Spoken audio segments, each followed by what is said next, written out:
Ever since my MIL started babysitting my son, his attitude changed drastically. Now I've discovered my husband, MIL, and his old friend have been keeping secrets. At first, I thought nothing of it when my mother-in-law offered to babysit our son. After all, she was family, and I trusted her. But soon after she started watching him a few days a week, his behavior began to change, drastically. He went from being a cheerful, kind child to someone I barely recognized. He became irritable, disrespectful, and even defiant, especially towards me. It was as though a switch had been flipped, and I could not understand why. As the days went on, I began to notice something strange. My husband, too, seemed distant, almost as though he was hiding something from me. It wasn't until I stumbled upon a few hidden conversations between him, my MIL, and his old friend that I began to unravel the shocking truth. The secrets they had been keeping from me were not only affecting our son, but threatening to destroy the family dynamic we had once worked so hard to build. It had always been a difficult balancing act between my husband and me when it came to managing family expectations. We were a young couple with a newborn, both trying to figure out how to balance our careers and personal lives while still maintaining healthy relationships with our families. At first, things were relatively smooth. My son, Jake, was a joy. He was curious, playful, and always affectionate. However, the dynamic began to shift when my mother-in-law, whom I had always gotten along with, began offering to babysit him regularly. I was hesitant at first, unsure about the idea of someone else stepping into the role of caregiver so frequently. But I wanted to be supportive and saw how much my MIL adored her grandson. I had to admit, things started off well. She was experienced, of course, with her own children and grandchildren. Her visits were often a welcomed break for me, giving me a chance to rest or run errands without feeling guilty. But as time went on, I noticed small changes. Jake, once so energetic and happy, began withdrawing from me. He would spend long hours with her, and when he returned, he seemed different, more agitated and upset. I dismissed it at first, thinking it was just a phase. Children go through moods, right? But then it became too obvious to ignore. His behavior was spiraling. Around the same time, my husband, Dan, began acting more distant. We would have conversations, but they felt strained. When I brought up my concerns about Jake's sudden shift in attitude, Dan seemed more defensive than concerned. He would brush it off, suggesting that I was overreacting or attributing Jake's behavior to the usual growing pains. But something inside me felt uneasy. I couldn't shake the feeling that there was more going on behind the scenes. One evening, after Jake's visit to his grandmother's house, I noticed something odd. He had a small book in his hand, one that I knew wasn't his. It was a journal, something I hadn't seen before. When I tried to ask him about it, he became defensive and immediately ran to his room. His actions were growing more erratic, and it wasn't just the way he acted towards me. It was his overall demeanor. The affectionate, joyful boy I once knew was turning into someone unrecognizable. That night, I decided to look into it further, unaware of the shocking truths I was about to uncover. The first sign that something was off came when I found the journal in Jake's room. It was not something he would normally keep, and the moment I opened it, I was struck by the awkwardness of its contents. The entries were brief but troubling, mentions of trips, new routines, and the way his grandmother treated him. Nothing alarming at first glance, but the tone shifted over time. In the pages, he began describing how his grandmother would make him feel special, different, almost like he was her little secret. She spoke about his real mother, and how he deserved better than what he had with me. I thought perhaps I had misinterpreted things, but the more I read, the more uncomfortable I felt. It wasn't just idle talk, it was a consistent pattern. Jake was being groomed in some way, whether consciously or unconsciously. At first, I convinced myself it was harmless. After all, it was just a boy's journal. But I began to pay closer attention to the small things. His refusal to eat certain foods, how he would suddenly reject activities he once loved, and how whenever I tried to give him affection, he would pull away. He was becoming more withdrawn, more difficult to connect with. Things only worsened after I confronted him. His response was sharp, as if he'd been coached to say something specific. He claimed that I was being unfair, accusing me of overreacting to his time with his grandmother. He even mentioned that his father had said I was too controlling and needed to let him have his space. That was when I realized there was more going on behind the scenes than I was being told. As days passed, I began to notice a subtle change in my relationship with my husband, Dan. He was always at work or out of the house, leaving me alone with Jake. But when he was around, he was unusually quiet, almost distant. I started questioning him, trying to bring up the oddities I had noticed. Every time I did, his responses were brief, dismissive. "Jake's just going through a phase," he would say. But the more I dug, the more I realized Dan wasn't being honest with me. My next breakthrough came on a weekend when Dan was out with his friends. I found a series of text messages between him, his mother, and one of his old friends. They were planning something behind my back, something that involved Jake. There were mentions of taking him on special trips, buying him things, and encouraging him to keep secrets from me. I felt a knot twist in my stomach as the weight of what I was seeing started to sink in. There were clear discussions about how to control the narrative, with Dan seemingly playing a part in the conspiracy. The texts revealed that my mother-in-law, Dan, and even his old friend were working together to manipulate Jake's perception of me. They were trying to turn him against me, subtly reshaping his relationship with his own mother in favor of creating an emotional distance. The more I thought about it, the more everything started to make sense. My husband's strange behavior, his mother's excessive influence over Jake, and his sudden emotional withdrawal. It all fit together in a horrifying pattern of manipulation. That night, I sat alone, staring at the messages in front of me. I couldn't believe the betrayal. The family I had trusted, the people I had considered close, were hiding a secret that could shatter everything I thought I knew. There was no more denying it. This wasn't a phase. This was a carefully orchestrated plan. My son, my family, had been turned against me. At that moment, I knew I had to confront them. But deep down, I understood that things would never be the same again. The next day, I could not take it anymore. I sat down with Jake, trying my best to be calm, to ask him directly about everything I had discovered. The conversation was strained, his responses short and defensive.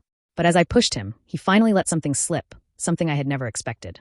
He told me, in a quiet voice, that his grandmother had been telling him how much better life would be if he just listened to her. She spoke about how I was too controlling, and how she wanted him to be happy, even if that meant he had to keep secrets from me. My heart sank. I had never imagined that she would go this far. But it wasn't just Jake's words that shocked me. As I processed what he had said, I realized the full extent of the manipulation. The more I thought about the way my mother-in-law had treated me over the years, the more I understood her motives.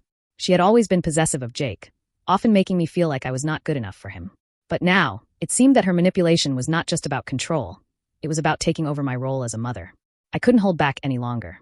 That night, I decided to confront Dan. The rage I had been holding in for so long finally boiled over. I accused him of being complicit in everything, of allowing his mother to manipulate Jake, of distancing himself from me, and of not even protecting his own child. I didn't expect him to take responsibility, but I was stunned by his cold reaction. He didn't deny anything. He didn't apologize. Instead, he seemed almost indifferent, as if this was all just part of the plan. The conversation quickly escalated, and I demanded the truth. Was he really a part of this? Was he deliberately turning our son against me? That's when he finally admitted the worst part of it all.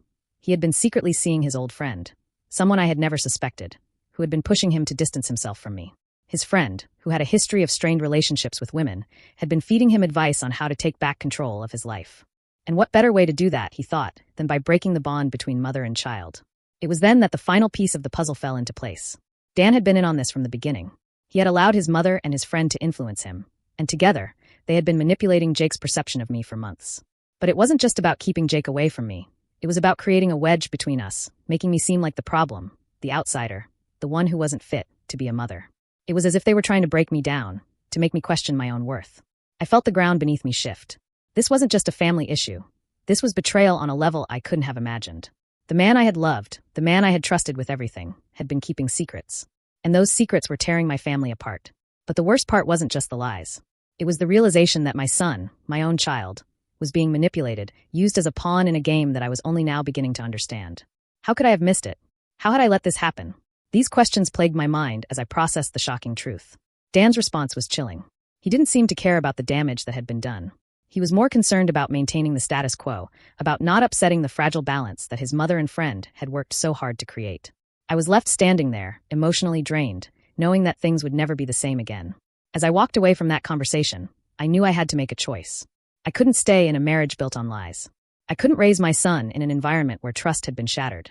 The road ahead was unclear, but one thing was certain. My life would never be the same again. And as much as it hurt, I knew I had to make changes for my own well-being, and for the future of my son. The days that followed the confrontation were a blur. My emotions swirled, rage, heartbreak, confusion, each one vying for dominance. I could not believe what had happened, but I also knew that I could not stay in the same house, under the same roof with Dan.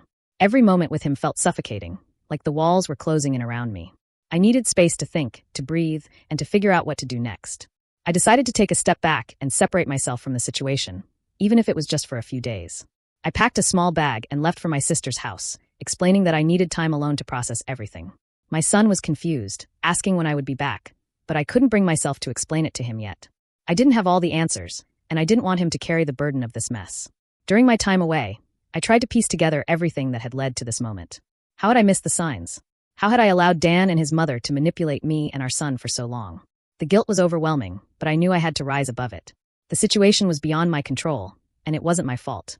Still, I had a responsibility to protect my son, and that was the only thing that mattered now.